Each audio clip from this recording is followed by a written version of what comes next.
something to show.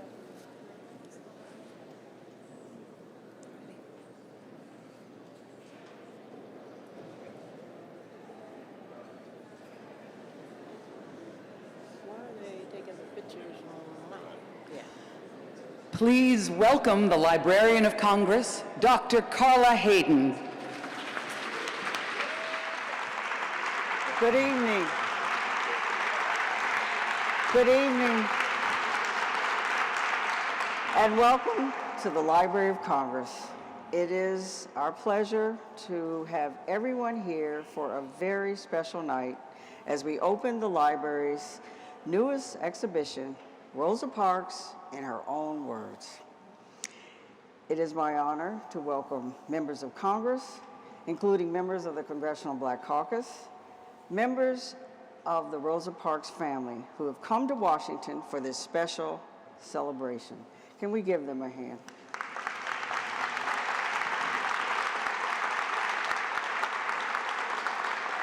We'd also like to welcome the Rosa and Raymond Parks Institute for Self-Development, led by Ms. Elaine Steele. And that's another round of applause. And photographer Donna Turek, whose photo of Ms. Parks is prominently displayed and a vital part of the exhibition. And all the leaders and staff of the different cultural institutions across Washington, including Secretary of the Smithsonian, Dr. Lonnie Bunch,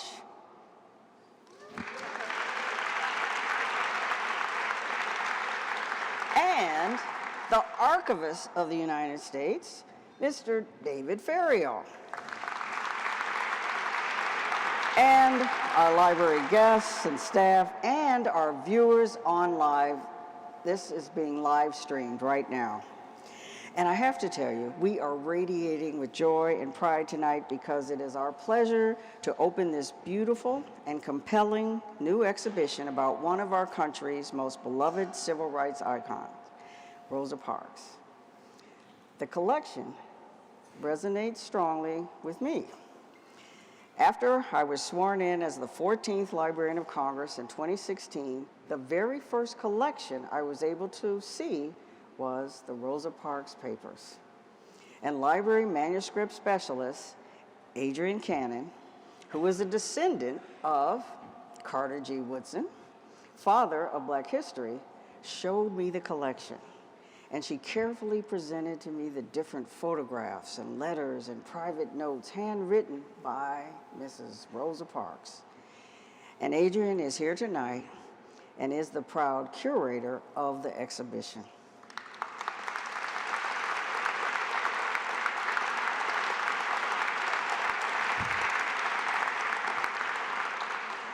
From the first moment I saw her family Bible, followed by all of her personal letters and writings, I felt the overwhelming power of the collection.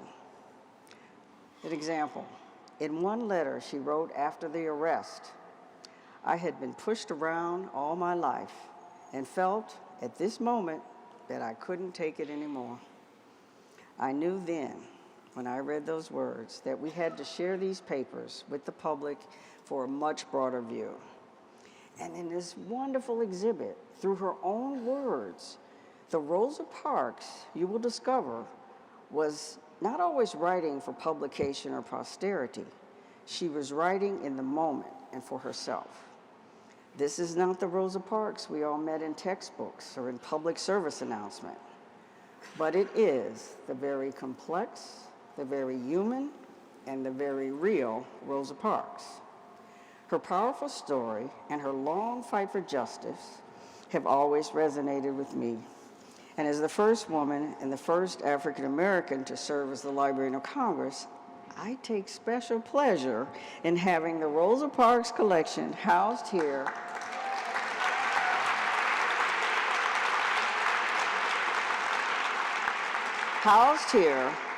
in the world's largest library, side by side, with the papers of Frederick Douglass, Abraham Lincoln, Mary Church Terrell, and Thurgood Marshall. Rosa Parks lived a life dedicated to equal rights and social justice, and she helped change the country with the example she set. As a statue of Rosa Parks stands with pride in the Capitol Rotunda, in this exhibition, you will see her standing tall, quite literally, as her photos, images of her papers, and videos tower more than 12 feet above you. None of this would have been possible without the generosity of the Howard G. Buffett Foundation, who made the Rosa Parks collection a gift to the library and to the nation. It all started when Jesse Holland, a journalist at the time, learned that the collection was stored away in boxes in a warehouse. He wrote a story about it, and his story was read and seen by Mr. Howard Buffett, who bought the papers and gave them to the library so that they could be preserved, scanned, and seen by everyone. Jesse is now a scholar in residence in the Library of Congress's John W. Kluge Center. Now the that deserves a hand. The collection comprises some 10,000 items drawn from both Ms. Parks' private life and her decades of work for civil rights. It includes photos and correspondence, handwritten reflections, private notes during the Montgomery bus boycotts, and the struggle she endured after. Adrian and our exhibit director, Mr. David Mandel, and his team have curated a beautiful gallery that will tell Ms. Parks' story in her own words and photographs. So it is our honor to open the exhibition tomorrow to the general public on December 5th, the 64th anniversary of the Montgomery bus boycott. And as part of the opening, we are releasing, I Am a Librarian, this companion book, Rosa Parks in Her Own Words, written by the library's Susan Rayburn, and includes many of the photographs and documents you will see in the exhibition, and we are delighted to be joined by the people from the University of Georgia Press who worked with the library's publishing office to create this elegant companion piece. And we are also starting something new with this exhibition at the Library of Congress. For the first time, we are launching a Ask a Librarian mobile research station within the exhibition, and visitors will have the opportunity to, right there in the exhibit, delve more deeply into subjects, themes, collection materials, and online resources related to Mrs. Parks' life through direct interaction with a librarian. And before I go, I also have to acknowledge the generous donors who made this exhibition possible. The Ford Foundation, the Catherine B. Reynolds Foundation, and the Reynolds are here, with additional support, with support from AARP, History, Joyce and Thomas Moorhead, who are also here, and the Capital Group. We can't thank you enough for your generosity and for your support of this exhibit. Now, as the curator, Adrian Cannon, explained to me, the storyteller of this exhibition is Rosa Parks.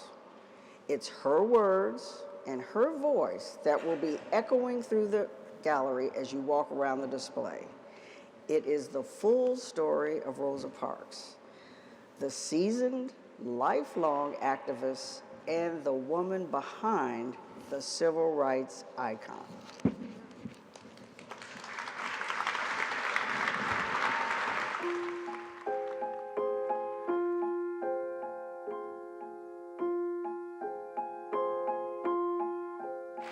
And now we're going to find out which of these ladies really is the incredible Rosa Parks. Will the real Rosa Parks please stand up?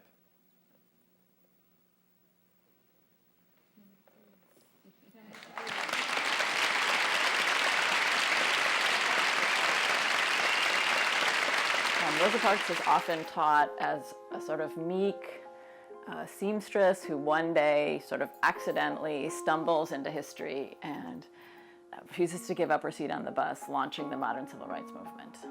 And that version, taught in schools and often celebrated nationally, very much distorts and limits who Rosa Parks actually was. Her activism starts 2 decades before her historic bus stand on December 1st, 1955, and will continue for 4 decades after. As far as I can remember, during my lifetime, I resisted the idea of being mistreated and pushed around because of my race. And I felt that all people should be free regardless of their color. One day when I was about 10, I met a little white boy named Franklin on the road. He was about my size, maybe a little bit larger. He said something to me and he threatened to hit me, balled up his fist as if to give me a sock. I picked up a brick and dared him to hit me. He thought better of the idea and went away. I love that. I mean, I love that. She, at 10, she knew the deep injustice of things. Perhaps the case that guts her the most is a case about a 16-year-old by the name of Jeremiah Reeves. Jeremiah Reeves was a high school student, a jazz drummer, and delivered groceries, and had started having a relationship with a young white woman. It got found out. She cried rape. They actually put him in the electric chair at Kilby Prison and told him if he didn't confess, he would be electrocuted on the spot, and so he gave this false confession.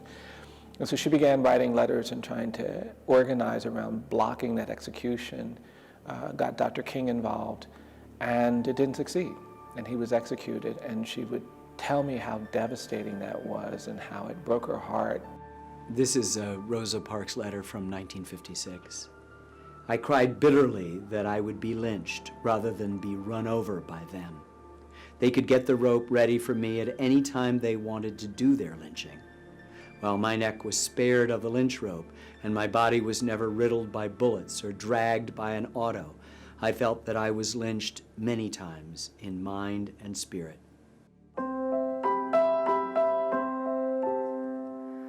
She was a believer that you had to dissent, that you had to voice your objection, even if you couldn't see that that would do any good. Rosa Parks, like my mom, has her own definition of who she is, and she doesn't let anybody change that definition. Help plan for a better world of tomorrow by giving all of the love, care, and guidance to our children of today. As a child, when you read about important people, I thought that these were physical giants, people who spoke a language that was different from the language that I spoke, and I found that those were regular people. And so I have always felt that, you know, a person does not have to be out of this world to accomplish something extraordinary. We must have courage, determination to go on with the task of becoming free, not only for ourselves, but for the nation and the world. Cooperate with each other, have faith in God and in ourselves. And I just think we underestimate the kind of courage it took to stand up to these forces that had silenced and marginalized Black people from the very day we came to this continent, and yet she was taking them on. I think it was really an amazing part of her legacy, was the courage, the strength, the bravery that defined her as a human being. I think when we're involved in excavating American history and coming to terms with our real history, I think too often we find that most history is a sanitized Madison Avenue version of it. But she's a lifelong activist, and she represents the variety of strategies to combat the persistent racism in the United States. I think it's important that we liberate Rosa Parks and liberate ourselves from the tyranny of this superficial history. Hurt, harm, and danger. The dark closet of my mind. So much to remember. And yes, it's somewhere in the dark closet of my mind too. It can't help but be in the dark closet of your mind, and you should never forget. There is so much to remember. But I also know that this exhibit will show that Rosa Parks made a difference in moving us forward. And move forward we must, even as we remember the past. We have to look to a brighter future.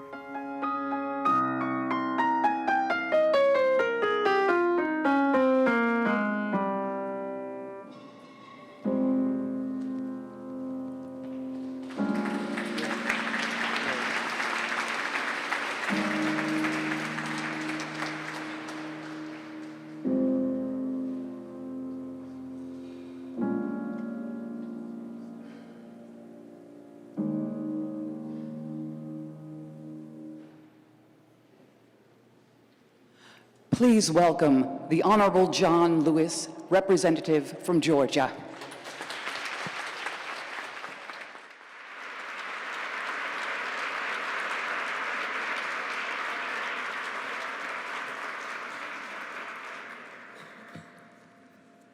Good evening. You're a beautiful group. You look good.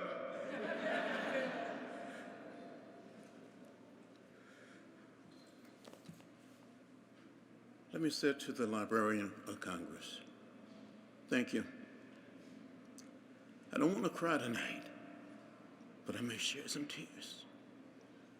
Thank you for opening this place to have this exhibit in honor of a savior of our country, of our democracy. If it wasn't for Rosa Parks, Fred Gray, and Mr. Gunter, and the rest of you, I don't know where I would be. I don't know where our nation would be. I don't know where we would be as a people. This woman, by sitting down, she encouraged so many of us to stand up. And since then, many of us have never looked back, and we will continue to look forward.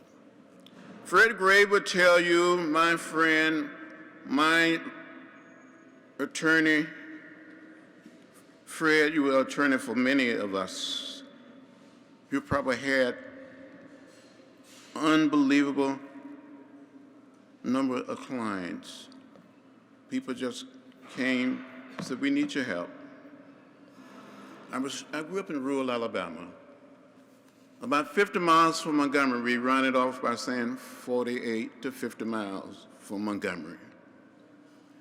My father had been a sharecropper, a tenant farmer. But in 1944, when I was 4 years old, and I do remember when I was 4, my father had saved $300. And a man sold him 110 acres of land. We still own that land today.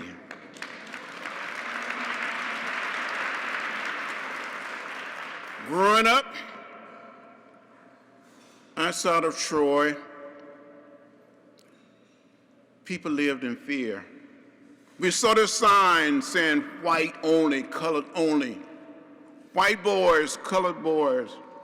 White girls, colored girls.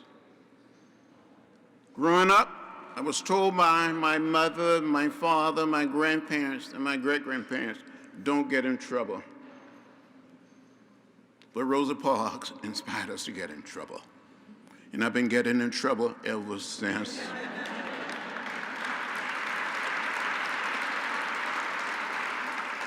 She was saying, in effect, when you see something that is not right, not fair, not just, you have an obligation to say something, to do something. I met Rosa Parks. My staff have prepared a statement, but I can't stay with it. I've been moved by the Spirit.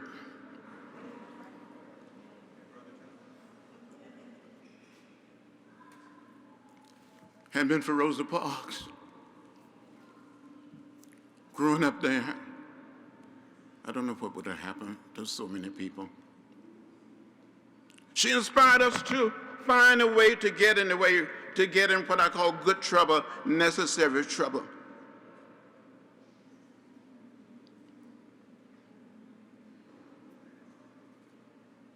I followed the drama of Fred Gray of Montgomery. I followed your leadership.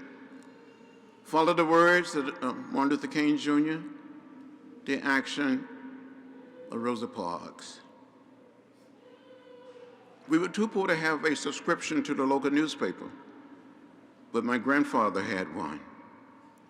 And when he would finish reading his newspaper, he would pass it on to us to read. So I read about you, Reverend Abernathy, and Rosa Parks. And I kept saying to myself, if the people in Montgomery can organize and stand up, we too can stand up and organize. So there was a little college about 8 or 10 miles from my home called Troy State, now known as Troy University. Didn't admit black students. So I got a chance to get an application and apply to go to the school. I never heard a word from the school. So I wrote a letter to Dr. Martin Luther King Jr. and told him I needed his help because I had been inspired by Rosa Parks. Dr. King wrote me back and sent me a round-trip Greyhound bus ticket and invited me to come to Montgomery to meet with him. How can I forget it? Fred Gray, you still look the same way, so young. Met me at the Greyhound bus station and drove me to the First Baptist Church, pastored by the Reverend Ralph Abernathy, and ushered me into the church. And I saw Martin Luther King Jr. and Reverend Ralph Abernathy standing behind the desk. And Dr. King said, "Are you the boy from Troy? Are you John Lewis?" And I said, "Dr. King, I am John Robert Lewis." I gave him my whole name, but he still called me the boy from Troy. And over the years, I had an opportunity to meet Rosa Parks and to talk with her. She was so wonderful, so kind, and she kept saying to each one of us, "You too can do something." She inspired us to participate in the sit-ins, to study the way of peace, the way of love, to study the philosophy and the discipline of nonviolence. Again, I want to thank you, Madam Librarian. I want to thank you for what you're doing to help educate and sensitize another generation to stand up, to be brave, to be bold, to be courageous. And if when people see something that is not right, not fair, not just, do something. We cannot afford to be quiet. We live at a time when we must save our democracy, save our planet. We must do what Rosa Parks did. When it comes a time to sit in or sit down, do it. Time to stand up, stand up. Come a time to speak up and speak out. Come a time to get in the way or to get in good trouble, necessary trouble, do it. Be brave, be bold, be courageous. Rosa Parks believed as I believe. We have a right to know what is in the food we eat. We have a right to know what is in the water we drink, what is in the air we breathe. And each one of us today must find ways to tell the story of Rosa Parks. One brave woman, with the help of hundreds and thousands, have changed America forever.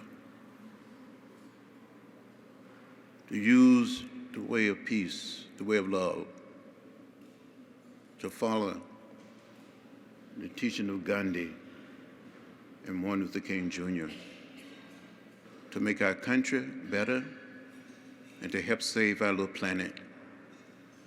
So thank you very much for being here tonight. And again, let me thank the Library of Congress. Thank you.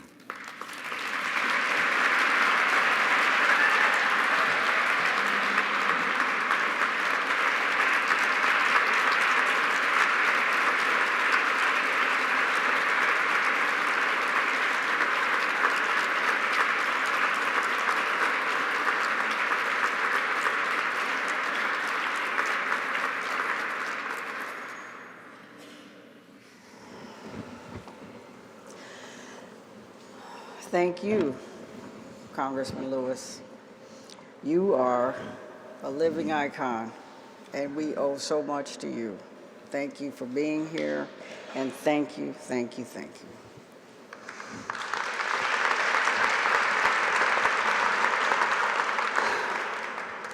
And now, we have more special guests joining us for an extraordinary discussion on the life and legacy of Rosa Parks.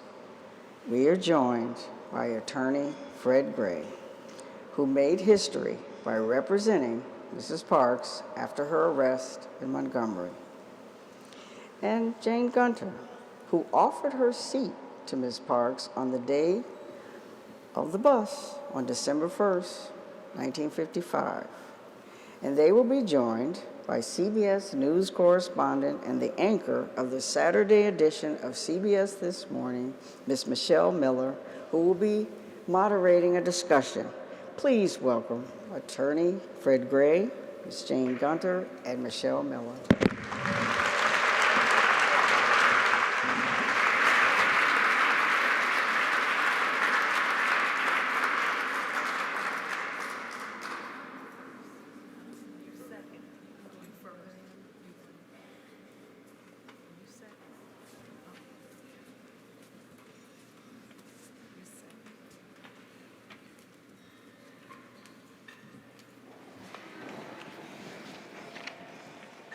I feel honored and privileged to be here. Madam Librarian, thank you. Thank you all for being here. Thank you. Thank you. Ms. Gunter, Mr. Gray. When you see this exhibit,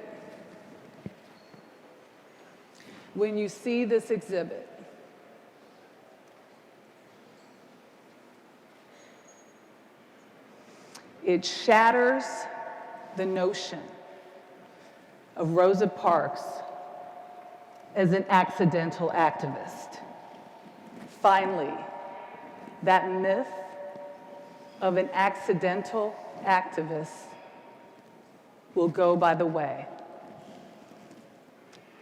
The history, in her own words, will be spoken. The woman the two of you knew will be known. And part of the reckoning, I find, with what we see upstairs is this funny, feisty, incredibly savvy American. You knew her long before 1954. And I want you to describe her, that first moment you met her. Yes, ma'am. You were. Thank you, sir. I was, but may I, before I answer that question, thank the librarian for inviting me to share this occasion here. I have my wife, Carol, here, some other relatives, if you just raise your hand, those who are here. And I also have the president of the National Bar Association that I served with its national president, President Robinson, is someplace here. And I just want to thank those persons who have come. And I want to thank Congressman Lewis. He wanted me to end up filing a lawsuit so he could go to Troy State, but his parents were afraid and he was a minor. But we introduced him to Dr. King, and it introduced him to the movement, and the rest of his history. Now, what was your question? Back to Rosa Parks. Yes. Back to that day that you met her. How would you describe her? I had met Rosa Parks not just on December 1st, 1955, but I really first met her when I was a student at what was then Alabama State College for Negroes, now Alabama State University. I lived on the west side of town. Alabama State was on the east side of town. I was a student trying to learn how to be a teacher had already learned a little something about how to be a preacher, and that's the biggest things that black boys in Montgomery, Alabama in the 30s, 40s, and 50s could be. And I found out that Ms. Parks worked with the NAACP. She also worked with E.D. Nixon, who was a family friend of ours, who was Mr. Civil Rights. So they were very much interested in doing whatever it took so that African Americans would be able to enjoy the same rights and privileges as others. I then had to ride the buses, and it was because of problems we had on the buses, including a man who was killed as a result of an altercation on the bus, that I decided, in addition to being a preacher and being a teacher, I was going to be a lawyer. They tell me that lawyers help people. And I felt that the black people in Montgomery had a real problem with buses.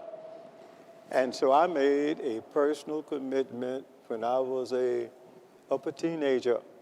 I was going to finish college, go to somebody's law school, become a lawyer, but in order to do that, I wasn't going to apply to the University of Alabama, go someplace else, come back, take the bar exam, and destroy everything segregated I could find. While I was thinking about doing that, I saw Mrs. Parks working, doing what I wanted to try to do, and that was my first beginning. Move forward to some 3 or 4 years later. In 1953, I enrolled in Case Western Reserve University Law School in Cleveland. Finished in 3 years, took the Ohio bar exam just in case. A month later, I took the Alabama bar exam. On September the 7th, 1954, I became licensed to practice. Now I'm ready to destroy everything segregated I could find. And shortly thereafter, and one of the things that Mrs. Parks was doing, she was youth director. And one of the young ladies who was in her youth director course at the NAAC was Claudette Carvin. Claudette Carvin was a 15-year-old girl who did what Rosa Parks did, but did it 9 months before without the instructions and without all of the experience which you've learned about that Mrs. Parks had already gone through. But Mrs. Parks, when I opened my law office, she came in and helped me to get it open. She was in the, she worked at a department store off a block and a half from my office, and we talked about these matters. So when Claudette Carvin was arrested, and that was my first civil rights case, but Mrs. Parks was interested, Joanne Robinson was interested, E.D. Nixon was interested, and Fred Gray was interested. However, the black community wasn't quite ready for the lawsuit that I wanted to file. But what those people decided, including Rosa Parks, that we were going to get ready, and whenever the next opportunity presented itself, we would be ready to end up ending the problems on the buses. That opportunity came on the 1st of December, 1955. After Mrs. Parks and I had had conferences in my office almost daily for 5 days a week, telling people, if you decide not to give up your seat on the bus, how could you conduct yourself? We talked about that. We even talked about it on December 1st, 1955. And she knew I was going out of town, but when I got back, I found she had been arrested. Hold that so thought. Hold that thought just for a second. I want to stop right there. So he set the stage. Here she was. For a year, you said, she had been instructed by you on how to act if she'd been arrested, if she decided that she was going to take a stand. Mrs. Gunter, you were 18 years old.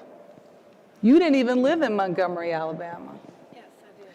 You lived outside of Montgomery. I lived in Montgomery, and my husband was stationed at Maxwell Air Force Base.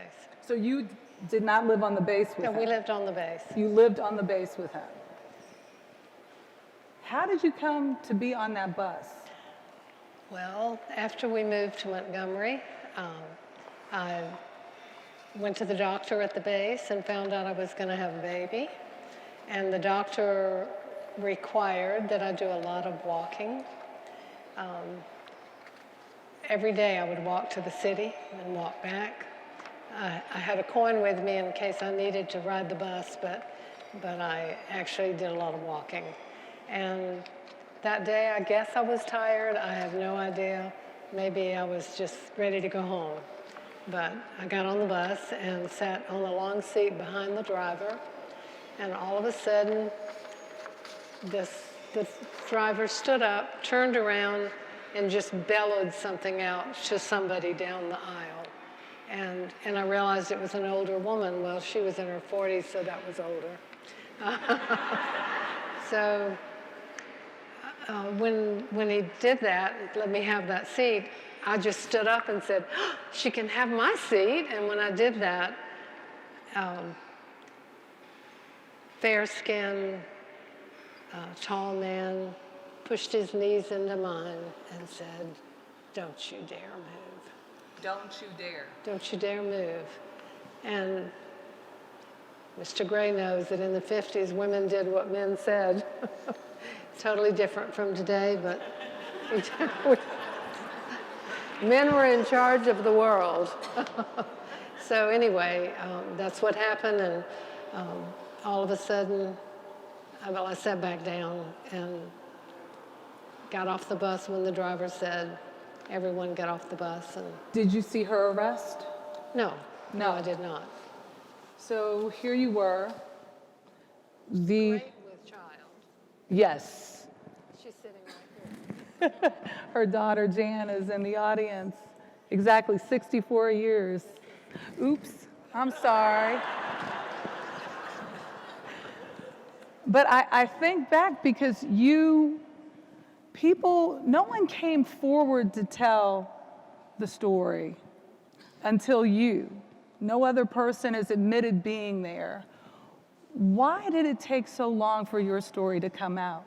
Because when I got back to the base, I never went back to the city, and I didn't even know anything that was going on in the city. I had no idea there was a bus boycott or this man called Martin Luther King. I had never heard his name. So we came home to Atlanta, and 35 or more years went by of my life, growing a family, and all of a sudden one Sunday afternoon after church, one of my sons was reading on the floor a Life magazine, and he saw a bus. And he said, Mom, this is the funniest looking bus. And I said, oh dear, sorry. I was on that bus. So immediately, one of us started calling to meet Mrs. Parks. And after the third call, Elaine Steele called back and said, I'm Elaine Steele with the co-founder of the Rosa and Raymond Parks Institute. And Mrs. Parks will be in Atlanta at the C.D. Vivian event, and she would invite you to her hotel room. So we went over in fact, they asked me to give my recollection of that day. And you gave it. She didn't remember you. No. But she remembered what happened on the bus. And she remembered a tall man. And so when Brenda Davenport from SCLC was the young, one of the interviewers, and she said, well, I'm here to protect Ms. Parks, and I've got to make sure you're not lying. She wanted to make sure yeah, you were I've got to legit. protect Mrs. Parks. And so in a little while, Mrs. Parks says, you were there. She said you were there. Right. For those millennials and zennials out there who have a hard time thinking about a world where a tweet and a social media blast and news 24 hours, 7 days a week. It was a different time in terms of news coverage. Fred Gray, I just want you to describe it. Rosa Parks and what she did on December 1st, no one outside of Montgomery really knew about, did they? Nobody knew about Rosa Parks? No. Or nobody knew about Ms. Gunter? No, knew about Rosa Parks on December 1st. They didn't know about Rosa Parks on December 5th because the news did not penetrate, was not put out there in the same manner. With respect to Mrs. Parks' arrest? Yes. Yeah. It wasn't national news, is my point. It was national news. It was. The Montgomery bus boycott, after we stayed off of the buses on December 5th, it made the news. Right. Her arrest did not make the news until Mr. Nixon leaked the story to the press that we were going to start a boycott on Monday. And Joaz Bell, the reporter for the Montgomery Advertiser, ended up running a story, and really, Mr. Nixon didn't tell us he was going to tell it because we were trying to keep the white people from knowing it, but let the black people know it. But it developed that the best thing happened was for Mr. Nixon to do what he did with Joaz Bell, and as a result, it made the front page on Sunday and Monday that Negroes were going to boycott the buses, and it helped us to get a good start. Montgomery, Alabama. In Montgomery, Alabama. But when I talked to Ms. Parks, after I got back in town on December 1st and she retained me to represent her, I asked her to tell me about anybody who did anything on that bus that would help her in her case. She did not tell me any person, white nor black, had offered to help her to do anything. They were there. The officer who had police power asked her to get up. She politely told him she wasn't going to get up. She was not disorderly, and it would have helped her if we had had some witness on the bus, black or white, to come to Mrs. Parks' rescue, but she never told me, and I never subpoenaed anyone to testify on her behalf because we did not know at the time. We knew white people were on the buses, and I'm not saying that she was not there at all. And I'm sure that there were at least more than 10 white people because they had all the seats taken. There were black people on the bus, but nobody thought enough of Ms. Parks to come to Mrs. Parks' rescue, so she was arrested, and the rest is history. Tell us what was definitively the signature of what made Mrs. Parks, not just her arrest, but her trial resonate. It was a tandem act, was it not? No. Mrs. Parks had been working on civil rights for years before December 1st. I understand that, but what I'm trying to point out is that you made very clear to me was that people had been working on the idea of a boycott for some time. Right. The decision to boycott the night of her trial on December 5th, that was the impetus, that was the explosion, was it not? The matter of staying off of the buses as a result of Mrs. Parks' arrest did not originate with Mrs. Rosa Parks. Right. She was not the person who was really moving forward with it. As a matter of fact, when I met with her in her living room and talked with her, what we were concerned about then was preparing. There were two things in my mind that I told her that we would be thinking about. The first thing, we've got to get ready for her trial on December 1st, on December 5th. So don't worry about it. I'm going to get that ready. I said, ultimately, we're going to have to file a lawsuit. But I also told us Joanne Robinson has been talking about asking people to stay off of the buses because we've been having this problem for a long time. But I said, don't you worry about that, Ms. Parks. You've done your part, but I'm going to talk to Joanne Robinson, I'm going to talk to E.D. Nixon, and we're going to see if in addition to people's, your trial taking place, we will have a protest and people will stay off of the buses. I left her house and went to E.D. Nixon's house and talked with him. He was willing to participate in the thing. I told him I was going to Joanne Robinson's house and talk with her. And we talked with her in her living room from the evening of December 1st to the morning of December 2nd. And we sat and planned the various things that had to take place if we're going to get the people to stay off the bus. One, we got to get the ministers because they had more people on Sunday morning than anyone else, and we had to get the message out. We were asking them to stay off of the bus for only one day, but we wanted them to stay off of the bus until they could come back on a non-segregated basis, but we couldn't tell them that. So we talked about the one day.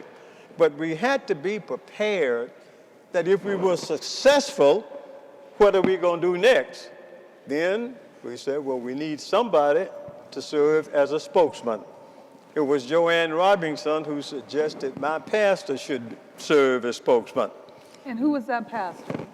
And who was that pastor? And that was Reverend Martin Luther King Jr., who had just gotten to town about a year before.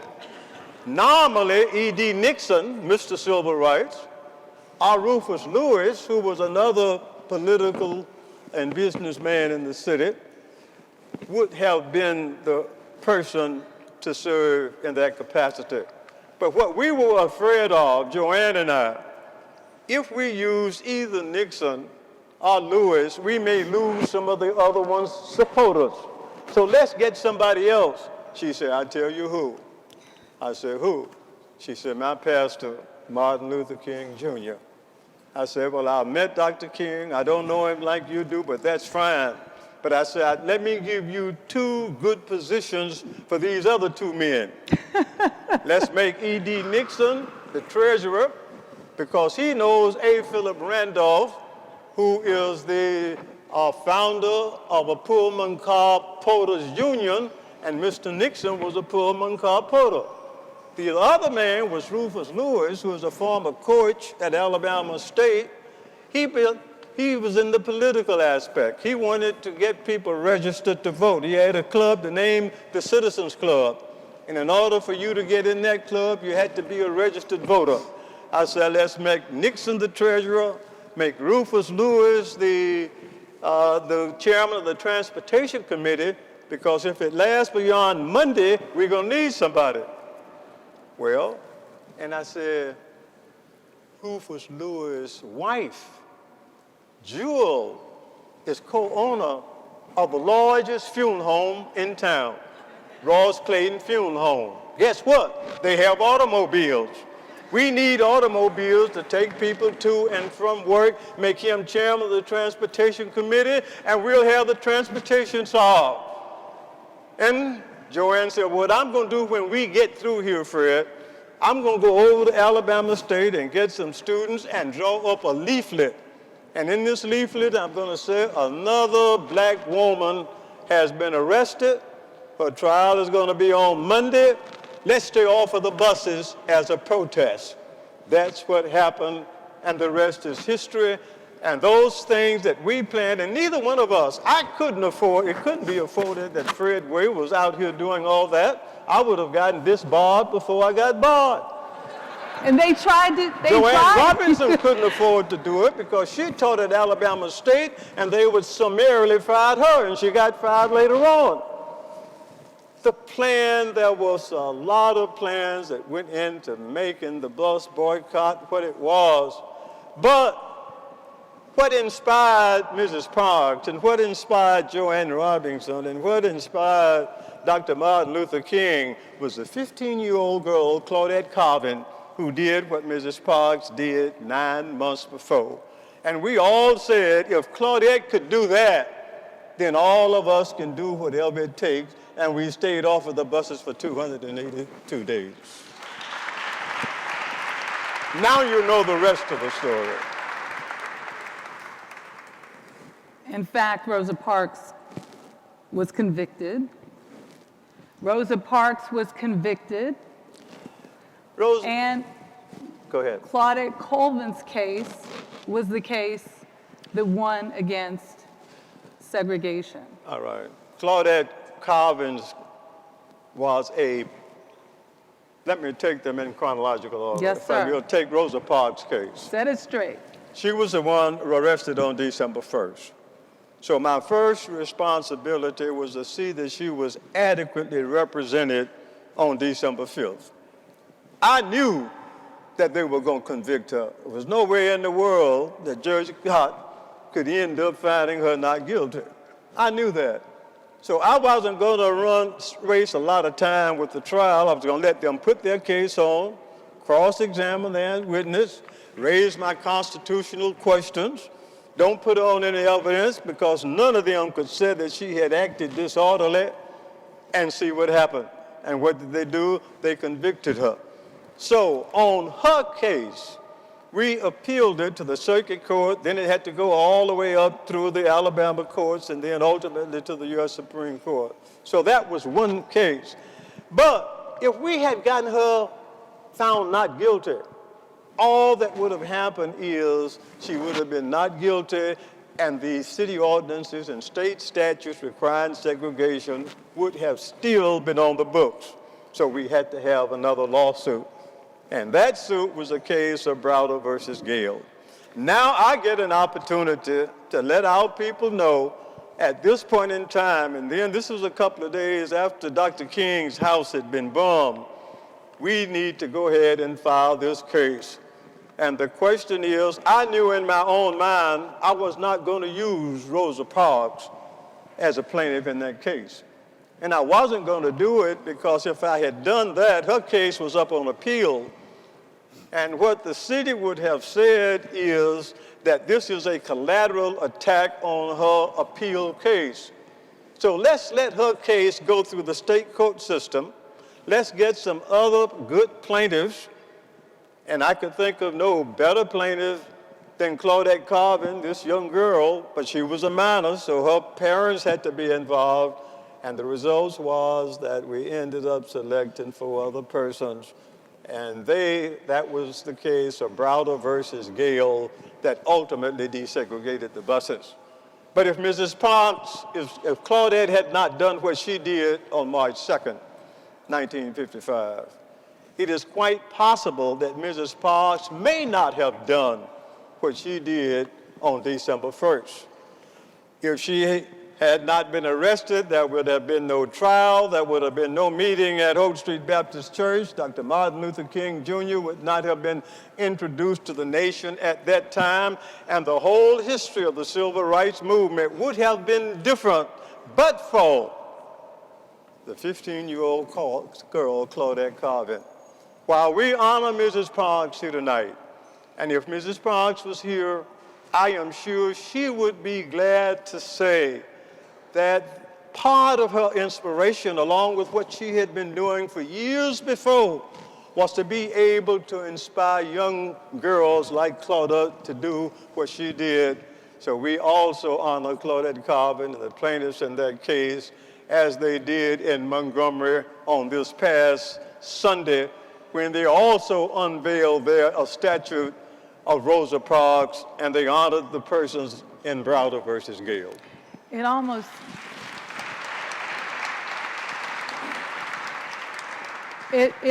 sounds as if, because this young woman was in Rosa Parks' youth ministry, that she inspired a young woman who then inspired her. It's a pay it forward moment. Yes. Over and over and over again. Yes. And here you are, 64 years later, a practicing attorney. Congratulations. Thank you.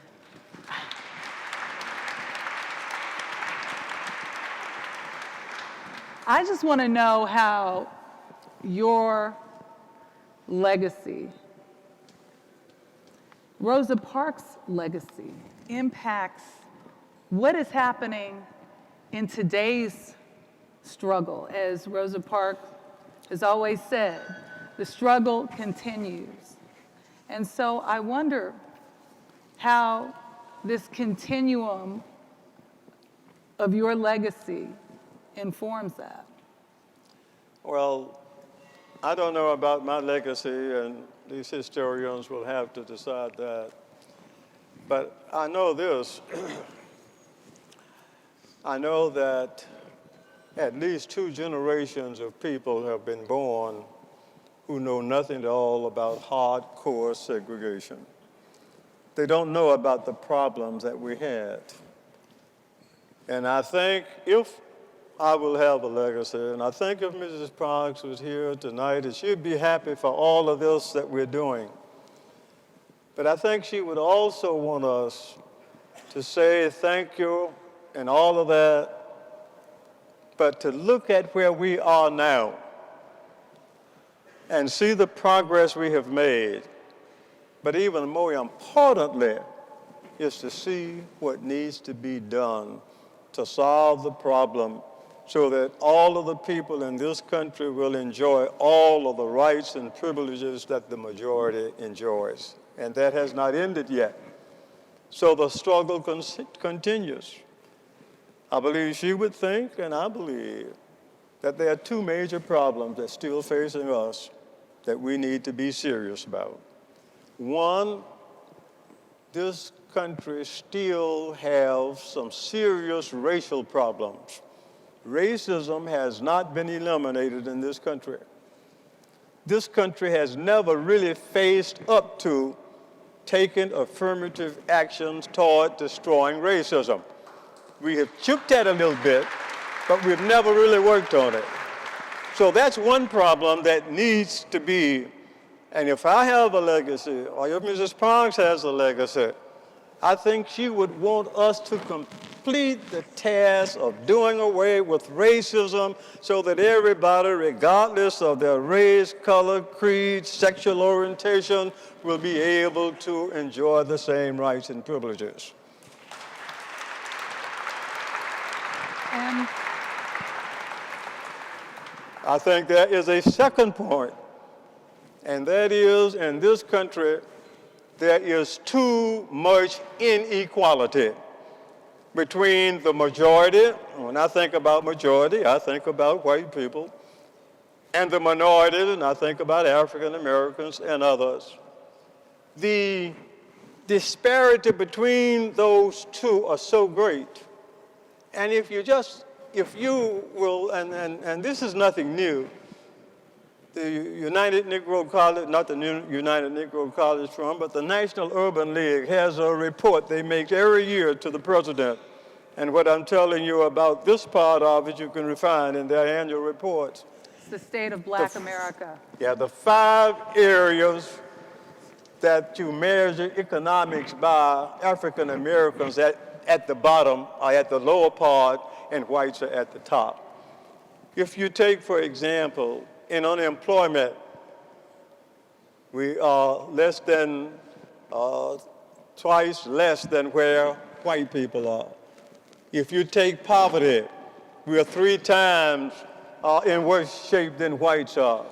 And if you take incarceration, we're incarcerated 16 times as whites. So what I'm saying to you is that inequality needs to end. Those 2 things, inequality and racism, nothing new. They've been here since slavery time, but they're not going to go away unless somebody do something. If we had done nothing, if Mrs. Parks had done nothing, if Claudette had done nothing, it wouldn't have happened. So then, what we need to do, if you can take what we did in the civil rights movement, the must boycott and everything else, number 1, you have to recognize that we still have a problem. Because if you don't think we have a problem, then we're not going to solve it. Secondly, you got to come up and prepare and make some plans Joanne and I made the plans and passed it on to somebody else. You don't have to try to execute it all. Pass it to somebody else. And then when you do that, you've got to execute these plans. And these two things needs to be done, and it needs to start at the top. It started at the White House. It should go to the Congress. It should go to the Supreme Court. It should go to the heads of our CEOs and our educational institutions to do away with racism and do away with inequality. That, I think, is the legislature. And in fact, Chris Rock, a comedian of our times, has said that racism is not a black person's problem. Racism is a white person's problem. And Mrs. Gunter, I look at you, this beautiful white woman who says she was so inspired by Mrs. Parks. You met with her. You say she changed your life. How did she? I didn't think about that in the beginning. I was busy growing a family, living life, until that magazine incident. And then we met with Mrs. Parks, and before that meeting was over, Mrs. Parks said that I was there. And that interview was done by Marie Majanti, Brenda Davenport of SCLC in Atlanta, and Elaine Steele. So they asked me if I would tell my recollection of the day.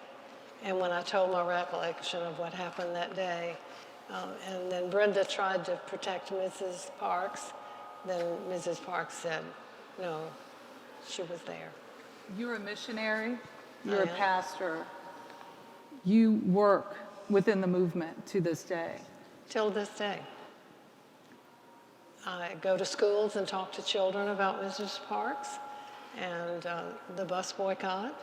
And every February, all my days are filled, and I love it. I enjoy it, especially seeing children learn what really happened from my eyes. Do you see the struggle through the eyes of Mrs. Parks? Do you see this is your struggle now? I don't see it as a struggle for me at all. I have absolutely no conflict with red, yellow, black, and white. I work with all kinds of people, and we're just people. And any choice sermon would be about peace and love and kindness and forgiveness. Forgiveness. Thank you both. Jane Gunter. Thank you, Fred Gray. May I mention two things? Sure. And I'll make it short. I referred to this earlier, and again, I want to commend this library for having this exhibit for Rosa Parks here. But people can't come from all over the country and see what's here. You have museums all over this country who needs our support, and they are deserving of that support so that the story can be told and they will be educated on it. One of those organizations is located in Tuskegee, Alabama, the Tuskegee Human and Civil Rights Multicultural Center, also known as the Tuskegee History Center. Historic Tuskegee, it gives the movement and the history of all of the people, Native Americans, European Americans, and African Americans under one roof. It also serves as a permanent memorial for the men in the Tuskegee syphilis study. I represented those men too. And it gives a brief history of the civil rights movement from slavery time until the present, showing about 5 cases that people from Tuskegee, Alabama filed that are national in scope. We ask for your support, and if you want to learn some more about it, just let me know. That's the first thing. The next thing, All of what I have told you tonight about the movement and more is found in my autobiography, Bus Ride to Justice. Carol has a copy of one of them over there. If you want some, we can make some auto blanks for you and let you have them. But what I'm saying is, our problem is if our young people don't know what has happened, and if we don't educate them on it, then it will never get done. Thank you very much. Thank you. And thank you. Well, you have seen history in the making, haven't you? And that's what we had hoped, that you would see and hear from people who lived history, people who appreciate history, and we'll have some of those brochures for everybody too. But thank you so much. And we have been joined by Mr. Mark Moriel, the head of the National Urban League, and so that report is available as well. And sir, you should know that this exhibit is going to be online so people everywhere can see everything. We thank all of you for being here and being part of this discussion, and now we invite you to go upstairs and see the exhibit.